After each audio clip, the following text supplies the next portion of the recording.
I am here right now with the wonderful Ross Cameron. Ross is an Aussie, but we won't hold that against him. He was a Liberal member of the Australian House of Representatives from 1996 to 2004, representing Parramatta in New South Wales. But he is more well known now as the host of The Outsiders on Sky News Network in Australia. Ross, say hi. Well, that was just a perfect intro. That's like 10 out of 10. I'm not so sure about that, but I'm just so pleased to have you with us. Ross was with us on our last stream, guys, and he was so amazing. If you haven't seen that clip, you should go back and have a look at it. We got incredible feedback from everybody about him. So I begged him to come and be with us again today and to open the event with me. So thank you so much, Ross, for coming and for doing that. Well, I'm very flattered to open the batting. It's certainly an illustrious crew that you have assembled. I must say, one of the things that I enjoy, the defence of Julian Assange is not something I associate with a great deal of pleasure. But I find the people who are drawn to Julian and to WikiLeaks are just great company. You know, they're interesting, diverse, rational, open-minded, curious people. So even here in Australia, if you go through Greg Barnes, who was with us last time, I'm not sure if he's he and I politically are very different. Yet we are just like brothers in arms when it comes to Julian Assange. Caitlin Johnson, another, like you, I regard a very distinctive voice in independent journalism in Australia. She would describe herself, I think, as an anarcho-socialist. I would be more of a, unreconstructed reactionary conservative. Yet I find the thesis of WikiLeaks irresistible. That's such a remarkable observation, and it's so true. And it's something that's really important to me because I feel like conventional modern day politics has been very compartmentalized, and it's very much divide and conquer everywhere you see, especially since 2016 election. And I feel that events like this, we're really overcoming that divide, and we're showing people, hey, it's actually okay to talk to people who don't necessarily agree with everything you say or everything you think, and to find those single issues that you can unite on and make real progress for humanity on. And I think it's such an obvious one that we need to get Julian out of that embassy.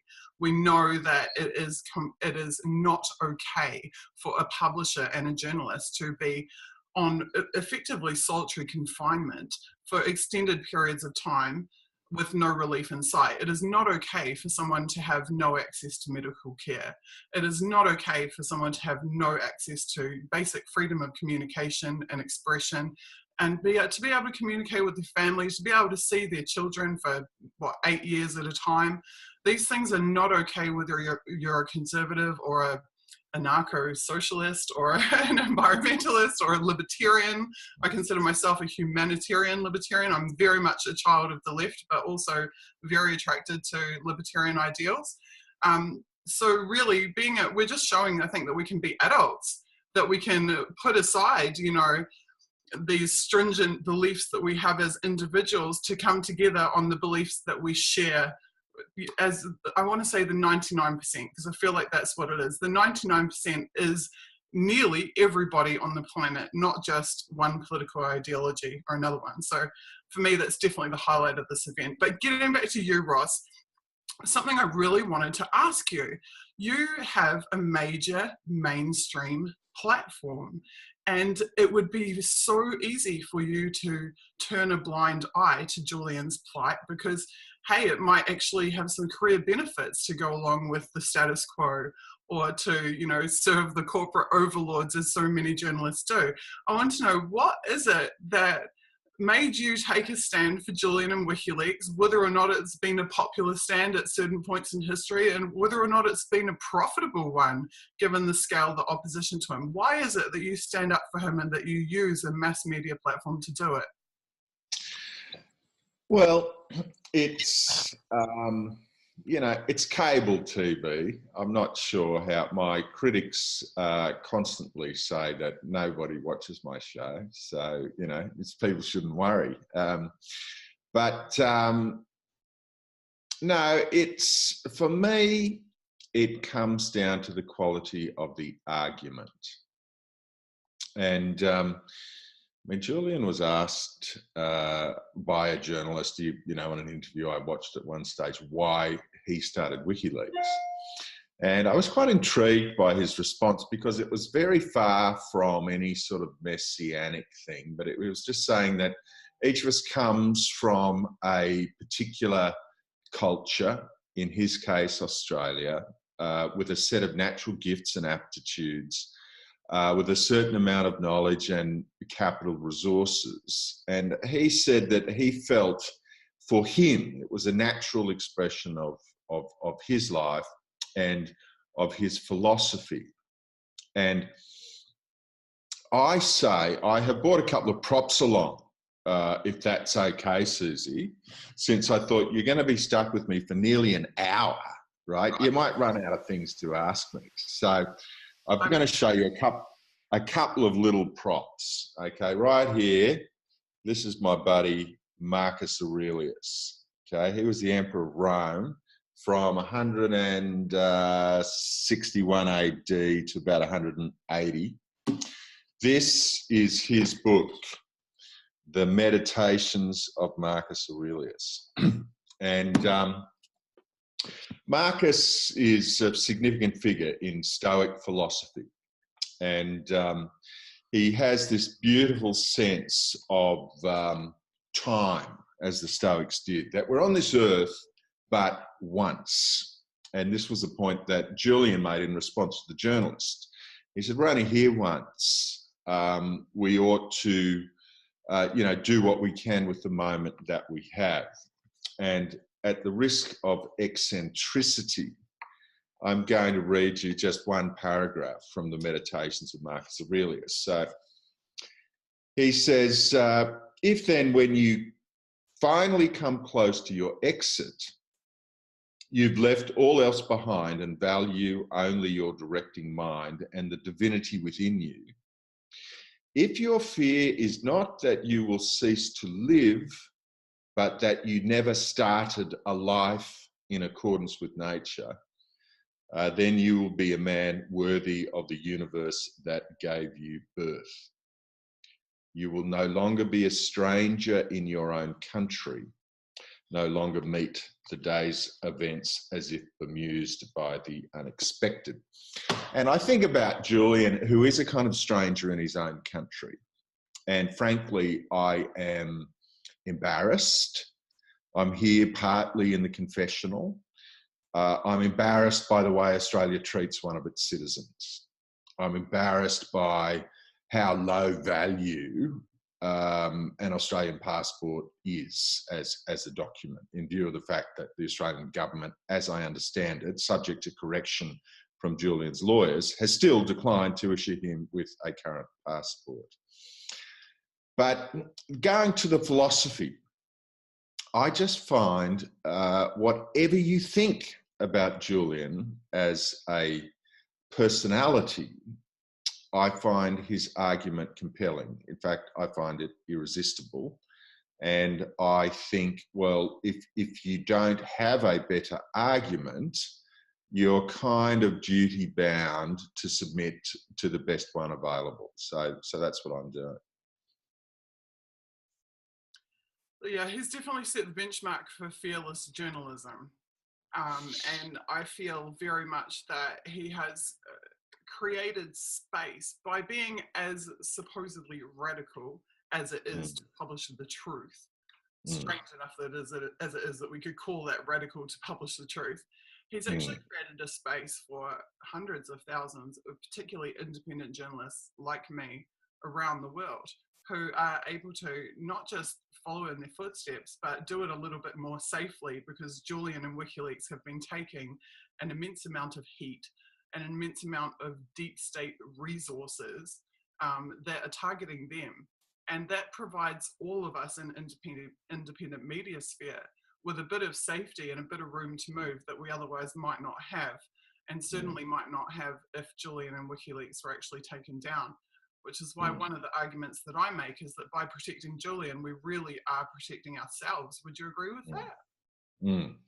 Oh, absolutely. And I think this was one of the points that Kim.com made on his appearance last time. And you know, shout out to Kim.com, who is being done over by the deep state right now.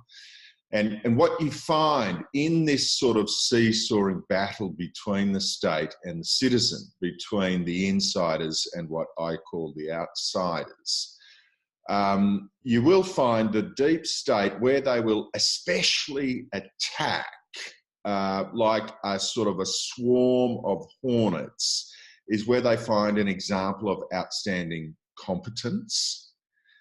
And so what you find in both Julian and Kim.com is two blokes who became the absolute masters of their art.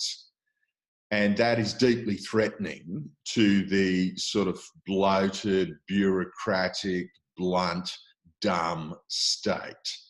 And so seeing an example of excellence, of commitment to mastery, there is this impulse among the bureaucrats to destroy that thing, partly because, as you say, it provides inspiration to so many others. Absolutely. Now, in the past, we have seen Jeremy Corbyn, I think it was 2010, 2011, tweeting on the behalf of Julian, or in support of Julian. We have seen recently some kind of movement from the Australian government, and at least I believe the High Commissioner did actually show up and finally visit the embassy, isn't that correct? Which was a long time coming, to say the least. What do you think it's going to take for us to see more people in power beginning to support Julian in his plight? Yeah, well, I mean, if we want to do the political analysis, look at where the pieces are on the chessboard. Others may have a better view than me, but my off-the-cuff reading of it is I see that we had a couple of Tories today in the UK, or yesterday. UK official calls for the end of Assange impasse. I see. No, that wasn't today. That was the end of last month. British Foreign Office Minister called Tuesday for an end to the impasse surrounding WikiLeaks publisher Julian Assange. Patrick McLaughlin asked, how long is the government going to put up with it? Now, the Tories have behaved absolutely appallingly. The Tories have disgraced themselves and the British common law. The truth is that the Crown Prosecutor Service in London is up to its eyeballs, is a lead instigator in the persecution and torture of Julian Assange. And, you know, as discussed last time, the collusion between the Crown Prosecutor Service of the UK and Marion Nye, the equivalent Crown Prosecutor in Sweden, to ensure that Julian was held under intense intimidation, including threats of assassination from most senior figures in the United States government for 6 years without interview, not just without charge, but without interview. So this woman, Marion Nye, had one job. You know, she only had one investigation she was in charge of, and she was so busy, she could not interview the one person of interest for 6 years. And, you know, these people wonder why we feel disgust and contempt for, you know, people like Theresa May and Boris Johnson, who hold themselves out as British who are the inheritors of a common law tradition going back to the Magna Carta, which still holds today, that it is unlawful in Britain, as it has been for 1,000 years, to detain a man without charge. And these guys, they're just thugs, you know, they are not really British in any traditional sense. I mean, they are total betrayers of this tradition. And what you see, the bigger question which you touch on, is that it's a ceding of authority by citizens to an arbitrary state. And, you know, as you mentioned, I was a member of the House of Representatives in Australia. There is a tradition when we elect a new speaker that the speaker is dragged to the chair by two of his colleagues or her colleagues. And that tradition grows out of the fact that 9 speakers in the House of Commons were executed by the King. 9. But each of them stood up in a way that Theresa May and regrettably Boris Johnson and regrettably the Australian High Commissioner to London, former Senator George Brandis, have not stood up.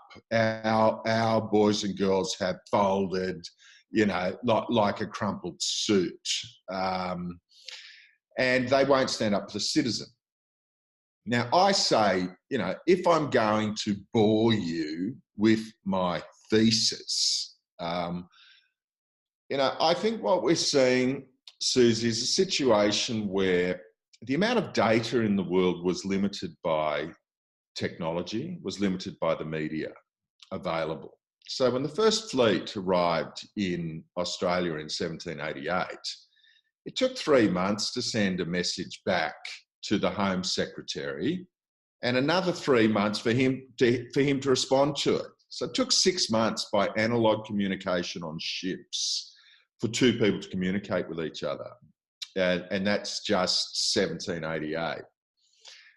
If you go today to the speed at which we create data, where so much of our lives have moved from the analogue to the digital sphere, where every keystroke leaves a trace, what we have seen is that there has been a massive war for control of the data.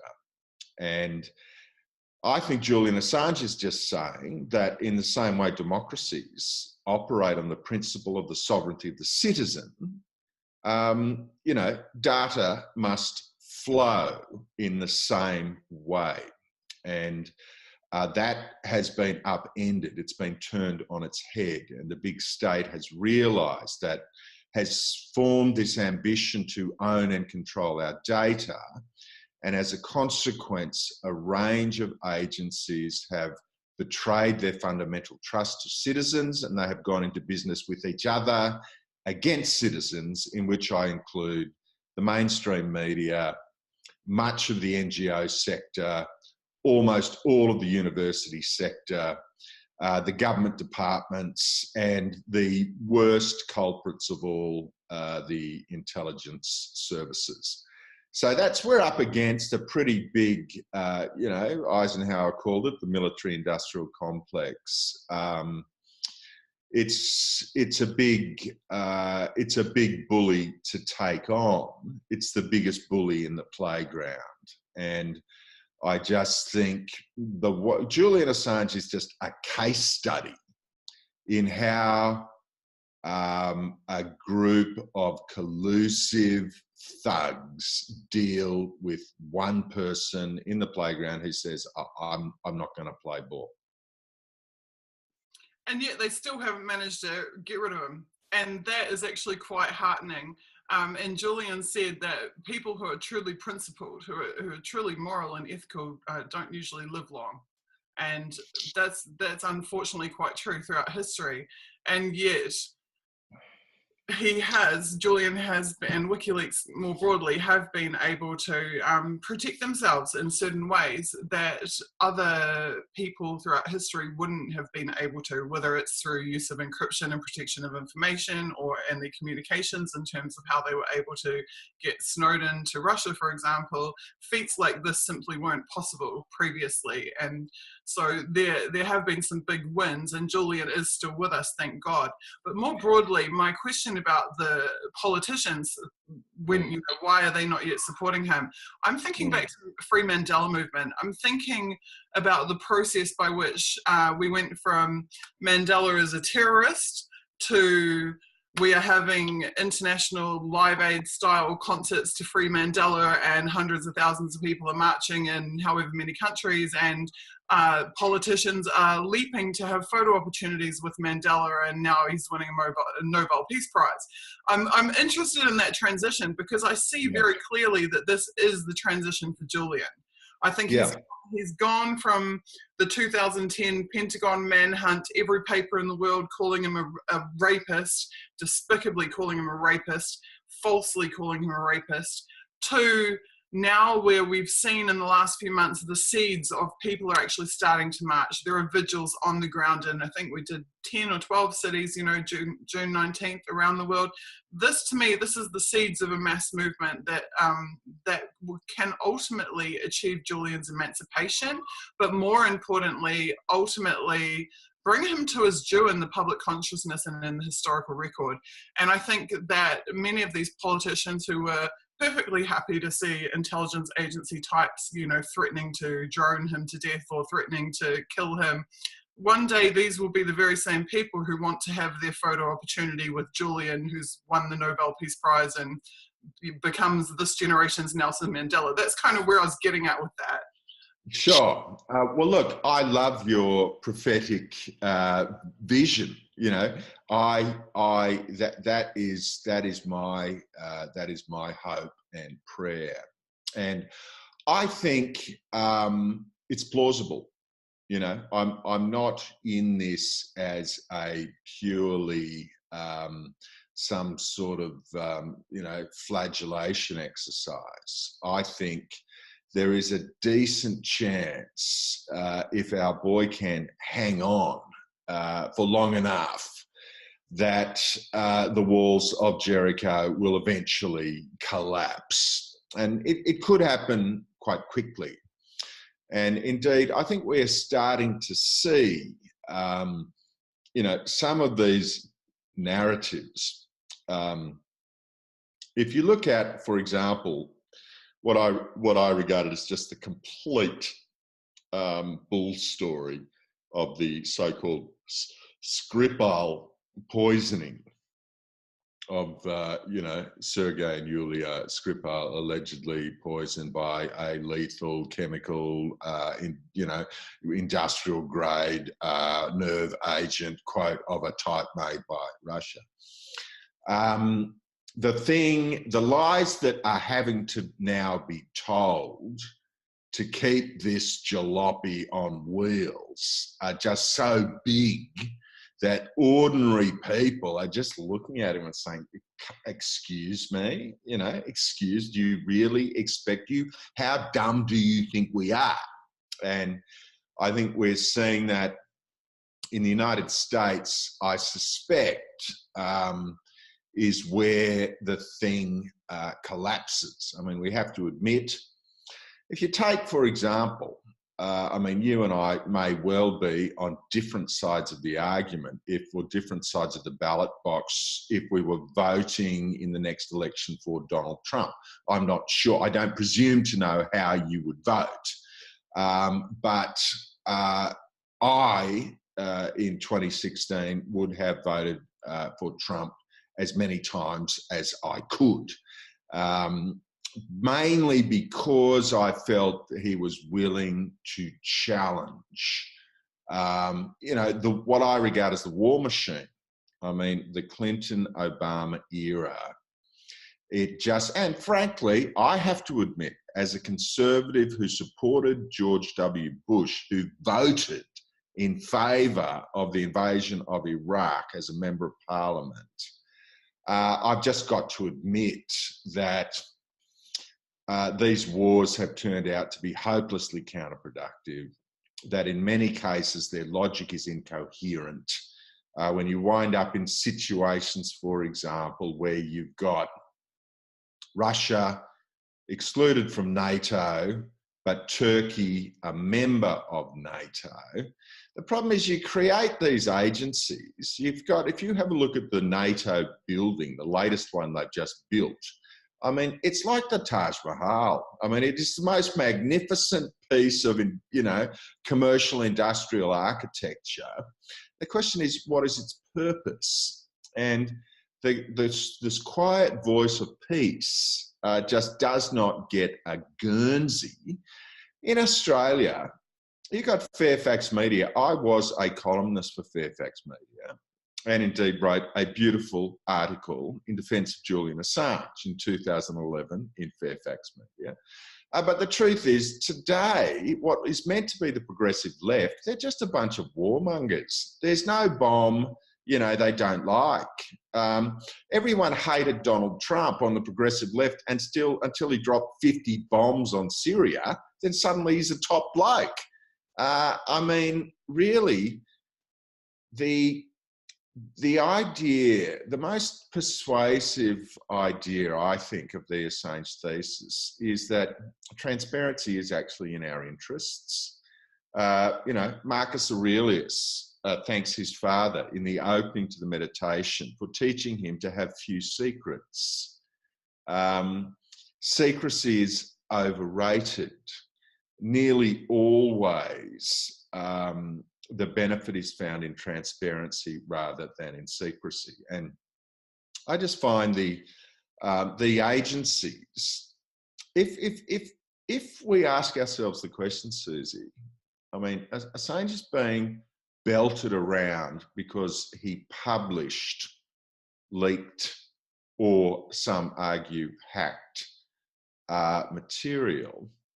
Can I just say, these agencies have got no capacity to keep their data secure, Suzie. If we go through the list, if we just look at the record, what we find is that even with the best will in the world, even if you have good people running these agencies who wish governments to submit to their constitutions and who still believe that citizens have a role to play in democracy, which is a minority. But let's say, you know, you've got the good guys running the joint. What you find is that it is simply not possible to secure the citizens' data. So if we ask the DNC, all of that data was not hacked. It was obviously leaked. In my judgment, it was leaked by Seth Rich because he was a guy of natural, equitable instincts who saw one candidate, Bernie Sanders, being systematically destroyed by the DNC, and another, Hillary Clinton, being you know, unfairly promoted, and he felt the disgust which would be natural to any normal person who was not living in a bubble inside the machine of political apparatchiks. And so he said he took one of the few measures that were available to him, which was to publish the data. We see with Bradley / Chelsea Manning a similar kind of impulse, an intelligence agent looking at the data, shocked by civilian casualties, by the logic behind much of the military operation. Now, whether we agree with Bradley Manning or disagree with the decisions he took, we have to acknowledge that what he did could happen, you know, it did happen, and it will happen again. Now, then if we go, for example, to the US Congress and the Arwan brothers and their Pakistani mates, we find Debbie Wasserman Schultz invites a couple of guys from Pakistan in, pays them $100,000 initially, millions over time, to take control of the private emails of 40 members of Congress And these guys foresee, I believe, a commercial motive, just systematically selling the data. So we know, that some joker in Pakistani intelligence in Lahore is sitting there every day reading the emails of 40 members of the US Congress because they cannot secure their data. Do you remember the OEM breach? OPM breach, the Office of Personnel Management breach, I believe 2015, was the internal files and documents of every American, not just military service personnel, but any one who worked for the federal government in any capacity, who had at any time received a clearance of any level for any agency. All of those files leaked. And that had the most intimate, details and personal history of not even just those people, but of their family, their friends, their past lovers, you name it, their kids. It was all in there, and that leaked. I mean, CIA Vault 7, classic example. Billions of dollars of cyber weapons leaked. So I think you're completely correct. I'm just intrigued. I'm just going to ask you one thing, because it just tracks back to what you were saying about the Iraq War and having actually voted for it, believing at the time that it was the right thing to do. Yeah. If we had WikiLeaks in 2001, theoretically, if you had access to material like the collateral murder video leaked by Chelsea Manning, would that have changed your vote if you understood that that was the reality of what would be perpetuated or perpetrated even in Iraq? And more broadly, would it have changed your colleagues' votes, do you think, if all of them had access to it as well? Yeah, well, look, that's an interesting question. I would say Iraq. I still find myself, torn by Iraq insofar as Saddam Hussein was certainly maintaining to the world that he had a nuclear capability. Hussein threatened to drop nuclear weapons on his own soldiers if they retreated. Uday and Qusay Hussein I regard as about the lowest form of human life that can still be called human. But we also have to accept what has been demonstrated is that we great white Western powers are pretty good at regime change, but we're absolutely shit at building a durable peace on the other side of regime change. And I think, likewise, if we had have known that there were no weapons of mass destruction, that would have been, we're acting as an American ally. Colin Powell walks in before the UN and says, these guys have got nuclear weapons and they're going to get more. I think, yes, certainly, I think what we have now seen, the second Iraq invasion, was obviously a catastrophic blunder. We discovered that we could not build a peace on the other side of it. I say that the engagement in Iraq, which has cost in Syria, it's cost 500,000 lives, has achieved nothing, absolutely nothing, except 20 million displaced people who have totally rewritten the demography of Europe. And I just say, people, I think, are beginning to realise. And now you have, I think, MI6, Theresa May, just desperately begging for a war with Russia. Significant figures in the US, between the FBI, the CIA, the Pentagon, there's significant people in the US who actually believe that a war with Russia would be in the interest of the human race. And it's just so, I think ordinary people are looking at it and saying, you guys have lost your marbles. I think that there is a gradual realisation taking place. Joseph Stalin said that a lie is always more influential than the truth. Lenin said that anything done in the name of the revolution is moral. But over time, the question is over time. I said to a cabinet minister in the Australian government, that this horse has bolted. You guys can't keep your information secure, and you're just punishing the messenger in relation to Julian Assange. And why don't you just accept the fact that the horse has bolted and start figuring out how we can repair the risks to private data instead of attacking the bloke who brought the issue to your attention. He said to me, a cabinet minister in the Australian government, the Catholic Church managed to suppress Galileo for 100 years. I'm sure we can deal with Julian Assange. So I just say, no, I'm not prepared to accept that. I believe that in the end, the truth is going to win. It will be in the interim, we will waste a great deal of money. A lot of people will get killed. But I think that in the end, even though the lie initially is influential, over time, the truth will prevail. You just made a really interesting point there about data protection, because if there's anyone in this world who knows about data protection, it's Julian. And you would think that, particularly the US, as we've just discussed, in the context of the OPM breach and everything else, would have leapt at the opportunity to actually have Julian assist them in terms of data protection. And we've recently heard talk about there having been a temporary immunity deal on the table if he was in fact able to or willing to work with them, and that was nixed by Comey, I believe.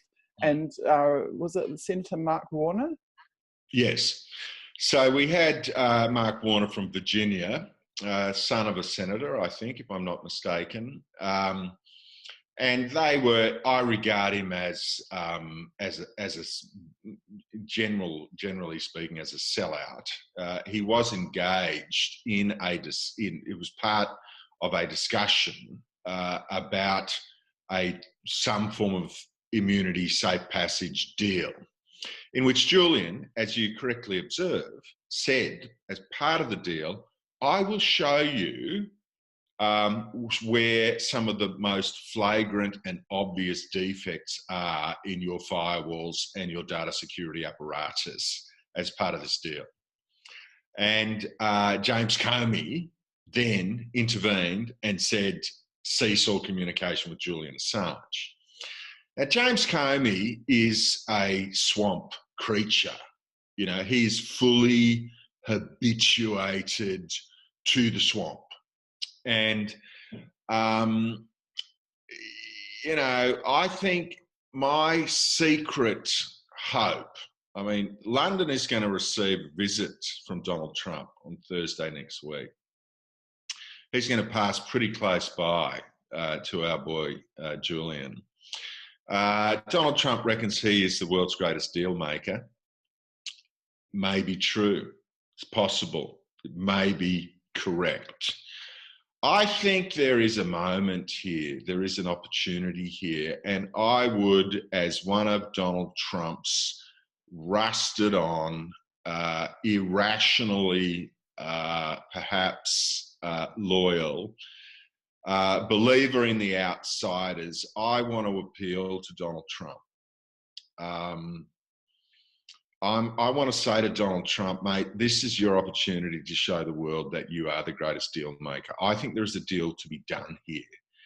And if you guys, if the military-industrial complex, if the Prime Minister of Australia actually wants to murder Julian Assange, if that is the objective of these guys, is to wrap a noose around his neck, stand him on a block of ice and watch it melt in the Ecuadorean Embassy, then they ought to have the guts to call it what it is.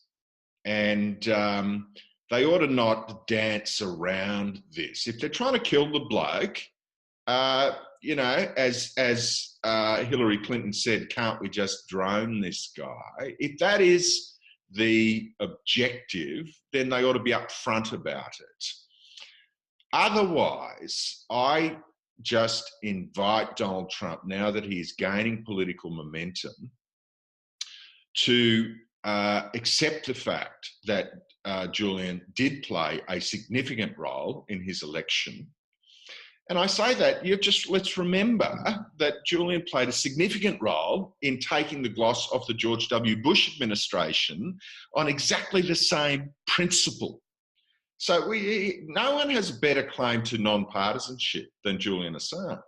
Indeed, the Australian media gave him a Walkley Award, the highest award available, when he was disclosing the secrets of the Bush administration, whereas now they have dropped him like a sack of potatoes because they're not interested in transparency, they're interested in their private political obsessions. And I think, well, here we go. You know, this is a Trump in the UK. I think we need to we all need to direct energy on the Trump administration and say, take this moment. You're a great deal maker. Let's do a deal. That's a great point. I think from my perspective, what I would say to Donald Trump is Obama said hope and change, came in and didn't do a single damn thing that he had promised that he would do, in which had gotten him elected.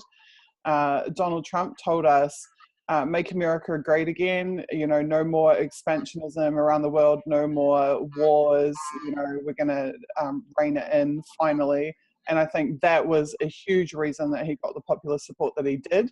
And he also, you know, the whole deep state narrative, I think how he handles this is going to determine whether he is seen as being someone who did make good on those promises and stand up to against the deep state, or whether he is seen to be a puppet being run by the deep state. And ultimately it's the deep state, that want Julian dead. Yeah, I think you're right. And you know, Kevin Rudd, who was a pretty daft bloke, you know, high IQ, but he said the greatest moral challenge facing our generation was climate change. I actually believe that, you know, Julian Assange is a question of which will be resolved by history. And you want to be on the right side of history. I honestly, I don't care what people think about Julian individually. I've never met the bloke. I've never spoken to him. But I can't resist his argument. There's absolutely no question in my mind that he's the voice of citizens. And this is going to be a test for Donald Trump.